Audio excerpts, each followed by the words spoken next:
અભિવાદન તો આપણે શું કરી શકીએ સંતોનો સાહેબ. સંતો તો જગતને ઘણું બધું આપ્યું છે. કવિ કાક બાપુના ભજનથી હું સીધો આગળ વધી જાઉં સાહેબ વાતના દોરમાં. તો સાહેબ કવિ કાક બાપુ એમ કહેતા હોય કે સંતો છે એ તો કેવા છે, તો કે સંતો ધરતી જેવા છે ભાઈ.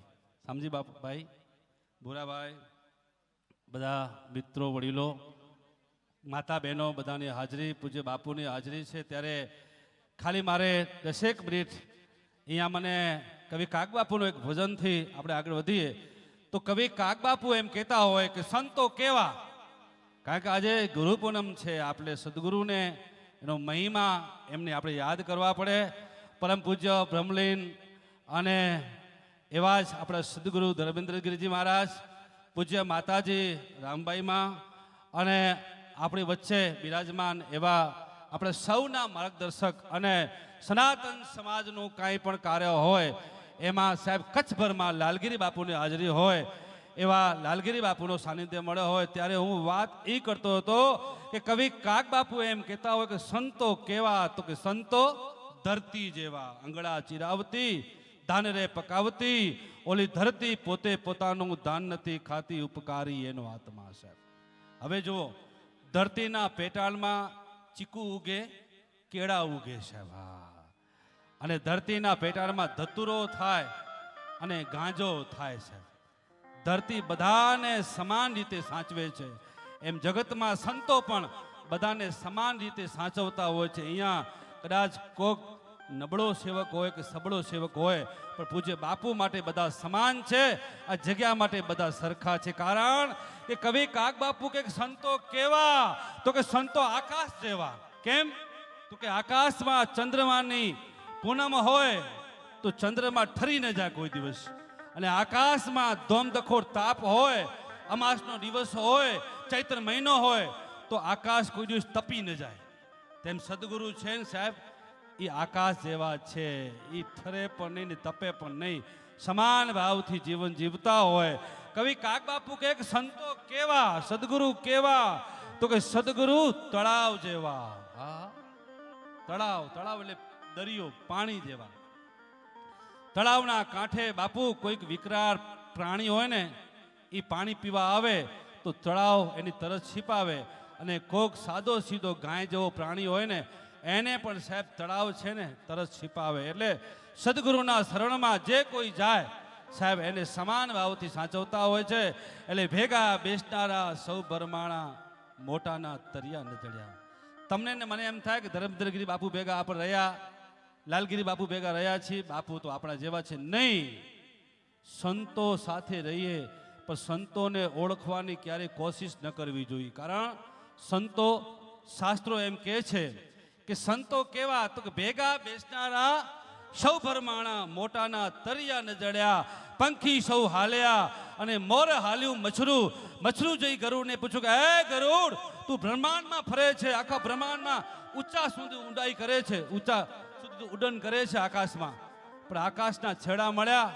ત્યારે ગરુડ બોલ્યો હતો કે મચ્છર, હજી સુધી મને આકાશના છેડા નથી મળ્યા.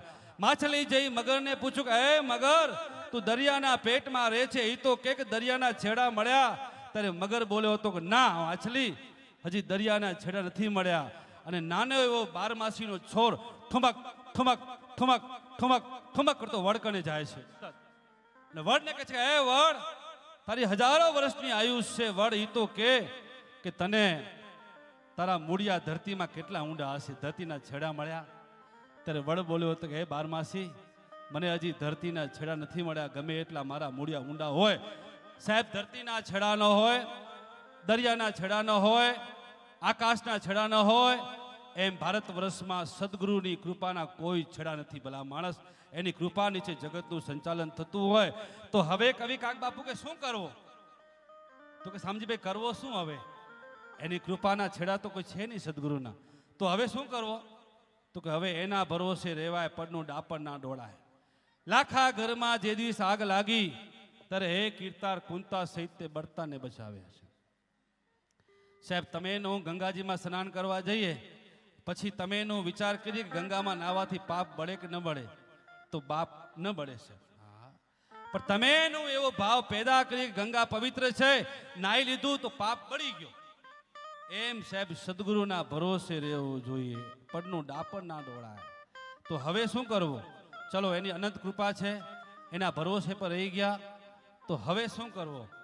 તો કે હવે એના હદમાં રહેવું જોઈએ સાહેબ. આ કવિ કાગબાપુ એમ કે સંતોની હદમાં રહેવું જોઈએ. એટલે સાહેબ સંત બળે પરમારથી, શીતળ ઝાકા અંગ, તપત બુજાવે ઓરકી, દે દે અપના રંગ. સંતોનો સ્વભાવ છે એવો, જનેતાની ગોદ જેવો. એટલે કહેવાનો મતલબ મારો એ છે કે આપણે સૌ દેવરાજભાઈને સાંભળવાના છે. ખાલી 5 મિનિટ પછી દેવરાજભાઈને હું રજૂ કરીશ, કારણ કે સમયના મેણ વચ્ચે આપણો કાર્યક્રમ છે અને પાછો શરૂઆતના દોરમાં ઘણો બધો લાભ મેં લીધો છે.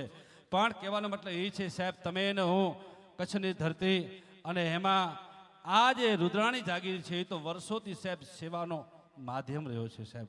અને વાત એટલી જ મારે કરવી છે સાહેબ કે સંતો સમજાવે તને સાનમાં, તારે રહેવું છે ભાડાના મકાનમાં. અને આ મકાન કરો રે જીવડા, આ મકાન કરો વાવડા રે અભિમાનમાં, તમે ફૂલ્યા કાં ફરો. હા, અને એક છોકરો રડે છે અહીંયા, જે માતા બહેનોથી છોકરો વિખૂટો પડી ગયો હોય તો અહીંયાથી લઈ લેજો, કોઈ વાંધો નથી. આપણે બાપુ એમ કહે છે કે હવે ખાલી અડધો કલાકથી 20 મિનિટ જ ભજનનો દોર ચલાવવાનો છે.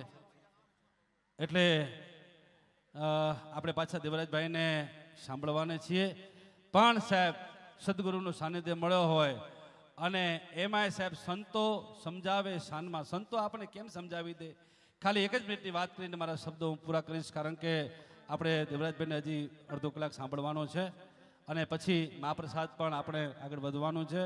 એટલે કહેવાનો મતલબ મારો એ છે સાહેબ કે એક પૈસાદાર વ્યક્તિ અને પોતાનો બંગલો બનાવ્યો હોય અને સંત મહાત્મા સદગુરુ પાસે જાય, સદગુરુ મારા બંગલામાં પગલાં કરો, મને શાંતિ થઈ જાય. અને આ તો કચ્છના સંત કે ભાઈ હું આવું ને તારા તને શાંતિ થતી હોય તો મને કાંઈ વાંધો નથી. અને બીજા દિવસે એ કચ્છના સંત મહાત્મા એમ કહેવાય કે શેઠિયાના બંગલામાં પગલાં કરવા જાય ને આમ કટ કરતા સાહેબ આખો બંગલો સંત મહાત્મા ચડી ગયા. પછી ઓલા શેઠિયાને બોલાવે, શેઠિયા અહીંયા આવો, મારે 2 પ્રશ્ન પૂછવા છે. બોલો બાપુ, બોલો શું પ્રશ્ન છે? કે શેઠિયા બંગલામાં કેટલા લાખ ખર્ચા? કે બાપુ 50 લાખ ખર્ચા છે. ઠીક છે, તોય તને ઘેરની ગોળી ખાવી પડે છે? કે હા. તોય તને પૈસાની ગોળી ખાવી પડે છે? કે હા બાપુ, શાંતિ થતી નથી, 50 લાખ ખર્ચા છે. બીજો પ્રશ્ન પૂછ્યો બાપુએ કે શેઠિયા આ બંગલામાં કેટલા લાખને એસી નખાવ્યા છે? કે બાપુ 10 રૂમ છે, એક રૂમમાં 50,000નો એક એસી, એવા 10 રૂમમાં 5 લાખને એસી નખાવ્યા બાપુ, છતાં ઊંઘ નથી આવતી ના. ત્યારે સાહેબ કચ્છના સંત મહાત્મા બોલ્યા હતા, શેઠિયા 5 લાખ ખર્ચી, આ એસી નખાવ્યા, આ પથ્થરને ટાઢા કર્યા, એસી નખાવી પથ્થરને ટાઢા કર્યા, એના બદલે કોકના હૈયા ટાઢા કર્યા હોત તો તને ઘેરની ગોરી ખાવીને ભલા માણસ મનુષ્ય અવતાર મળ્યો છે. તો બાપ કોકના હૈયા ટાઢા કરજો. અને એવા સંતો અને સંતોની વાણી લઈ પાછા આપણે દેવરાજભાઈને વિનંતી કરશું કે આવો દેવરાજભાઈ પાછા ભજનના દોરમાં. એમને સાંભળ્યો કે લાવો છે અને અંતિમ દોર અને અંતિમ મોજ વધાવો જોરદાર તાળીઓથી દેવરાજભાઈ ગઢવીને. દેવરાજભાઈ ગઢવી.